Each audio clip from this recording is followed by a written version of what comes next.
Imagine कीजिए आप सुबह सुबह उठते हैं, अपना पोर्टफोलियो खोलते हैं और देखते हैं कि आपके स्टॉक्स 20 या 30% डाउन है। आप न्यूज लगाते हैं और पता चलता है कि अमेरिका, यूरोप और इंडिया के मार्केट्स एक साथ क्रैश कर गए। आपको लगता है कि कोई नया वॉर शुरू हो गया है, पर नहीं। इस ग्लोबल मार्केट क्रैश का रीजन एक सिंगल कंट्री है जिसने पिछले 35 साल से एक ऐसी आग को दबाकर रखा है जो अब शायद फट सकती है। कुछ महीने पहले तक एक मिस्टीरियस ट्विटर अकाउंट जिसका नाम UTO है, उसने एक ऐसा ट्वीट किया जिसने पूरे फाइनेंशियल दुनिया में पैनिक क्रिएट कर दिया। यह अकाउंट सिर्फ जापानीज में पोस्ट करता है और इसकी बातें लगातार सच साबित हो रही है। ऐसा लग रहा है कि यह भाई को बैंक ऑफ जापान में अंदर बैठा हुआ है और बातें लीक कर रहा है। उस ट्वीट में इसने लिखा था कि the measures being prepared by the Bank of Japan will affect the lives of billions of people. To the people of the western countries I offer my deepest apologies. This is not a personal matter.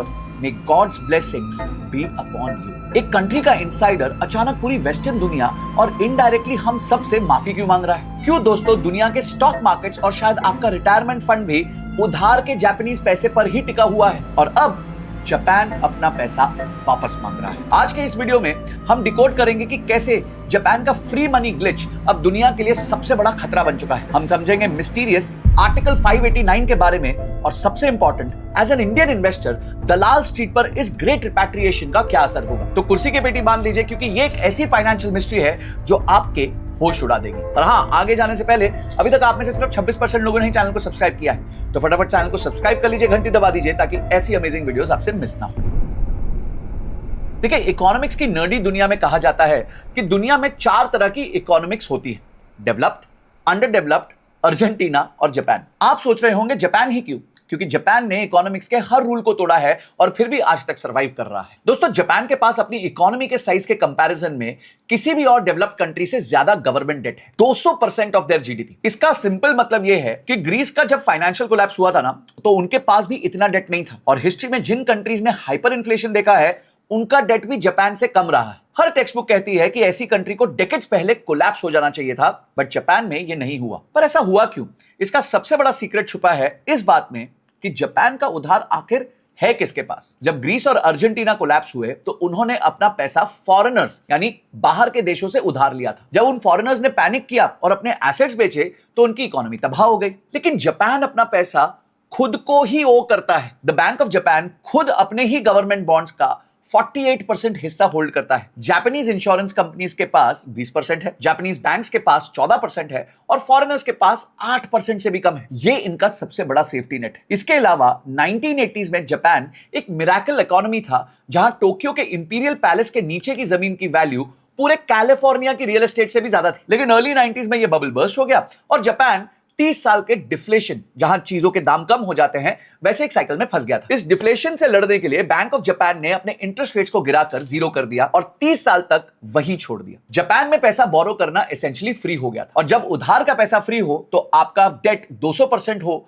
इससे कोई फर्क नहीं पड़ता क्योंकि आपको उस date पर कोई इंटरेस्ट ही नहीं पे करना है। लेकिन इस फ्री पैसे ने एक ऐसी ग्लोबल स्कीम को जन्म दिया जिसे पूरी दुनिया के स्टॉक मार्केट्स को एकदम हाईली पंप कर दिया। क्या था वो सीक्रेट वेपन और कैसे उसने बिटकॉइन से लेकर यूएस टेक स्टॉक्स को हवा में उड़ा दिया? Welcome to the $1 trillion glitch. अब देखिए, अगर आप इस तरह की वीडियोस पसंद करते हैं तो चैनल को तो आप सब्सक्राइब कर लीजिए, पर याद रखिएगा आने वाले समय में जो करेंसीज लिमिटेड इन सप्लाई हैं वो ही दुनिया में रूल करेंगी, जिस तरह गोल्ड है और बिटकॉइन है। गोल्ड को आप खरीद सकते हैं भारत में ETFs के माध्यम से, म्यूचुअल फंड्स के माध्यम से, पर बिटकॉइन को खरीदने के लिए आपके पास एक FIU रजिस्टर्ड एक्सचेंज होना चाहिए। और यहां पे मैं इंट्रोड्यूस करना चाहूंगा CoinDCX को। CoinDCX एक FIU रजिस्टर्ड एक्सचेंज है जिसमें 2 करोड़ से ज्यादा लोग इन्वेस्ट और ट्रेड कर सकते हैं। यहां पे आप सिर्फ 100 रुपए से अपनी SIP चालू कर सकते हैं बिटकॉइन, इथेरियम या किसी भी ग्लोबल कॉइन में। और अगर आप ट्रेड करना चाहते हैं तो आप इसी एक्सचेंज के माध्यम से किसी भी कॉइन में ट्रेड कर सकते हैं और उसी के साथ साथ यूएस फ्यूचर्स जैसे कि NASDAQ, S&P 500, Apple, Nvidia, Meta, इन सब में भी ट्रेड कर सकते हैं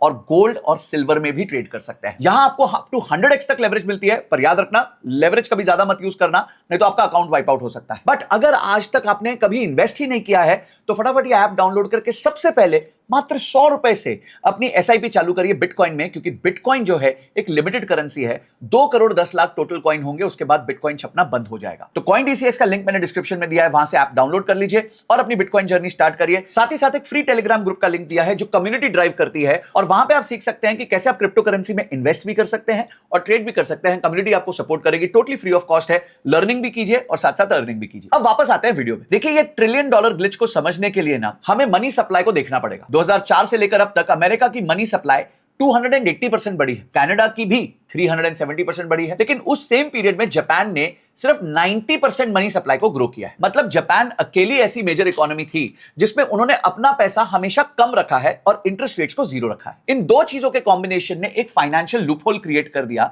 जिसे कहते हैं the yen carry trade. Imagine करो, आप एक हेज फंड मैनेजर हो, आप देखते हो कि जापान में पैसा उधार लेने पर आपको 0% इंटरेस्ट देना है। वहीं दूसरी तरफ अमेरिका में अगर आप वही पैसा गवर्नमेंट बॉन्ड्स में, ट्रेजरी में डाल दो तो भी आपको 4 से 5% इंटरेस्ट मिल जाएगा। आप क्या करोगे? सिंपल, जापान के बैंक से येन उधार ले लोगे, उस येन को डॉलर में कन्वर्ट करोगे और उन डॉलर से अमेरिकन ट्रेजरी बॉन्ड्स या फिर टेक स्टॉक्स या फिर बिटकॉइन ये सब खरीद लोगे। ये एस्टिमेटेड ट्रिलियंस ऑफ डॉलर्स का इन्वेस्टमेंट था पूरी दुनिया में जो जापान के फ्री पैसे से फंड हो रहा था। और सिर्फ हेज फंड्स ही नहीं, जब जापान ने देखा कि पूरी दुनिया उनके पैसे से अमीर हो रही है तो जापानीज लोग भी इस पार्टी में शामिल हो गए। भाई, पिछले 30 सालों तक जापान के अंदर इन्वेस्ट करने के लिए कुछ भी नहीं था, तो Japanese pension funds, insurance companies, banks और हाउसहोल्ड्स ने अपना पैसा उठा के बाहर भेज दिया। आज जापान का जीपीआईएफ पेंशन फंड दुनिया का सबसे बड़ा पेंशन फंड है जिसका AUM $1.8 ट्रिलियन है और उसमें hundreds of billion dollars US bonds और स्टॉक्स में लगे हुए हैं। मतलब जब अमेरिका पैसा बोरो कर रहा था, जब टेक स्टॉक्स आसमान छू रहे थे और जब बिटकॉइन नए हाइज बना रहा था, तो बहुत स्ट्रॉन्ग चांस है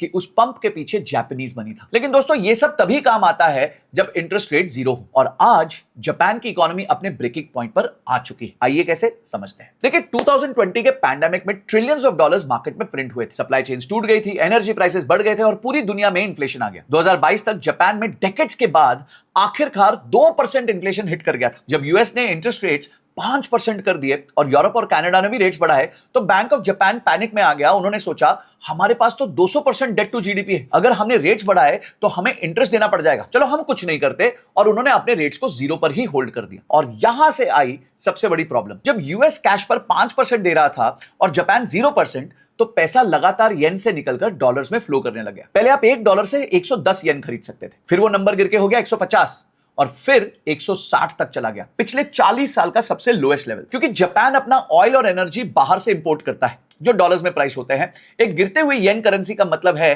कि उनके लिए सब कुछ बहुत महंगा हो गया है, और इसने जापान की सोसाइटी में एक ऐसी चीज को जन्म दिया है जो 30 साल से नहीं हुई थी, अ कल्चरल शिफ्ट। पिछले 30 साल से जापानीज वर्कर्स ने कभी पे रेज यानी सैलरी बढ़ाने की मांग ही नहीं की थी। हम तो यहां हर साल 7-10% बढ़ाने के लिए बोलते हैं क्योंकि चीजों के दाम बढ़ रहे नहीं थे, लेकिन इन्फ्लेशन आने के बाद उन्होंने पे रेज मांगना शुरू कर दिया और उन्हें पिछले 30 सालों का सबसे बड़ा पे रेज मिला। जब सैलरी और प्राइसेस एक दूसरे के पीछे करते हुए ऊपर जाने लगे ना, तो इन्फ्लेशन को रोकना बहुत मुश्किल हो जाता है। इस बीच ग्लोबल इन्वेस्टर्स ने जापान की कमजोरी को भांप लिया। सीएफटीसी डेटा के मुताबिक हेज फंड्स ने लगभग 1.5 लाख कॉन्ट्रैक्ट्स की ह्यूज शॉर्ट पोजीशन बना ली है, जो कि लगभग 11 से 12 बिलियन डॉलर की विजिबल बेट्स है, और वो भी किसके खिलाफ? येन के खिलाफ। और क्योंकि ज्यादा currencies trading private bank deals में होती है, ये सिर्फ टिप ऑफ द आइसबर्ग है। ये हेज फंड्स येन उधार लेकर उसे शॉर्ट कर रहे हैं। ये सोच रहे हैं कि जापान इस तूफान को रोक ही नहीं पाएगा। अब बैंक ऑफ जापान के पास लाइफ और डेथ के सिर्फ 2 ऑप्शंस बचे हैं। सबसे पहला ऑप्शन है इंटरेस्ट रेट्स को 0 रखो, अपना 200% डेट को मैनेज करो,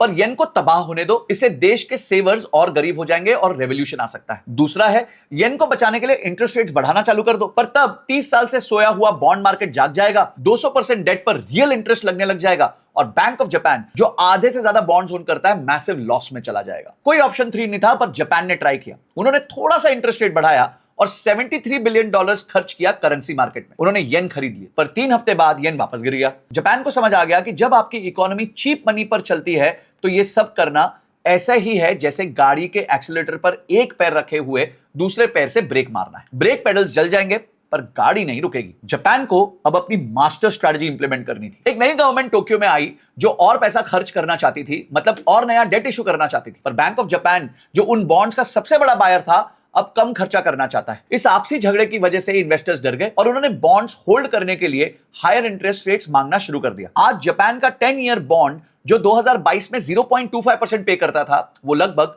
2.7% पे कर रहा है, यानी 10 गुना ज्यादा। और 30 साल का बॉन्ड तो 4% पे कर रहा है, क्योंकि इंटरेस्ट रेट्स बढ़ चुके हैं पिछले 30 सालों में पहली बार। जापानीज इंश्योरेंस कंपनीज और पेंशन फंड सोच रहे हैं, हमें अमेरिका का रिस्क लेने की जरूरत ही क्या है, हमें तो अपने ही घर में 4% गारंटीड रिटर्न्स मिल रहा है, वो भी बिना किसी एक्सचेंज रेट रिस्क के। अब 10 जुलाई को जापान के फाइनेंस मिनिस्टर ने अनाउंस किया है कि जीपीआईएफ, जो उनका $1 ट्रिलियन पेंशन फंड है, उसको फॉरेन एसेट से पैसा निकालकर वापस जापानीज एसेट्स में डालना चाहिए। उन्होंने सीधा मैसेज दिया, ओके गाइस, पैसा घर ले आओ, सब कुछ घर पे ले आओ। इस प्रोसेस को इकोनॉमिक्स में रिपैट्रिएशन कहते हैं, यानी पैसा वापस लाना। और ब्लूमबर्ग का डेटा दिखाता है कि ये स्टार्ट हो चुका है। जापानीज इंश्योरेंस कंपनीज जो पिछले 2 साल से अपने बॉन्ड्स बेच रही थी, अब वो अचानक से पिछले 3 साल की सबसे बड़ी बायर्स बन चुकी है। वो अपना यूएस ट्रेजरीज बेच रही हैं, येन में कन्वर्ट कर रही हैं और वापस जापान भेज रही हैं। पर इसका यूएस पे क्या असर होगा? देखिए, जापान ना दशकों तक यूएस बॉन्ड्स ऑक्शन का सबसे बड़ा रिलायबल कस्टमर रहा है। अगर सबसे बड़े कस्टमर डेट बेचने लग जाए तो यूएस को नए बायर्स लाने के लिए हायर इंटरेस्ट देना पड़ सकता है। आज अमेरिका का